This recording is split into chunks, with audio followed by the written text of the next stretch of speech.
হুট করে আমার ফ্রেঞ্চ ফ্রাইস খেতে ইচ্ছে করছিল, তাই আমি এখানে একটা আলু কেটে নিয়েছি। আলুগুলো আমি 10 মিনিটের মতো সেদ্ধ করেছি। আলুগুলোকে সিদ্ধ করে আমি উঠিয়ে রেখেছিলাম। সাথে ভাবলাম চিকেন খাওয়া যেতে পারে। আমি নিজেও জানতাম না কি বানাবো। এখানে আমি ছোট ছোট পিস করে কেটে নিয়েছি চিকেন। তার মধ্যে লবণ, মরিচ, জিরা গুঁড়ো, রসুন বাটা অ্যান্ড 2টা সেদ্ধ আলুর পিস আমি ভালোভাবে মেখে নিয়েছি। এবার এর মধ্যে আমি 1 টেবিল চামচ আটা দিয়েছি। এখন আমি এগুলো ভালোভাবে মিক্সড করে নেব। আমি প্রত্যেকটা পিস আলাদা আলাদা করে আটাতে কভার করেছি। এবার আমি এই পিসগুলো গরম তেলের মধ্যে দিয়ে ভেজে নেব। এই পিসগুলোকে একদম আমি লো হিটে দিয়ে লাল লাল করে ভেজে নেব। আর এই তো আমার চিকেন রেডি। আমি নিজেও জানি না এটা কি হয়েছে।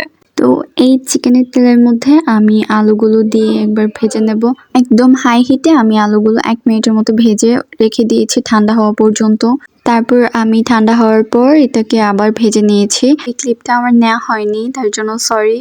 এই যে আমার নাস্তা রেডি হয়ে গেছিল, আর ওদিকে আমার বিড়াল দেখতেছিল ওর জন্য কিছু আছে কিনা। ভিডিও ভালো লাগলে লাইক দিয়ে যাবেন। আল্লাহ হাফেজ।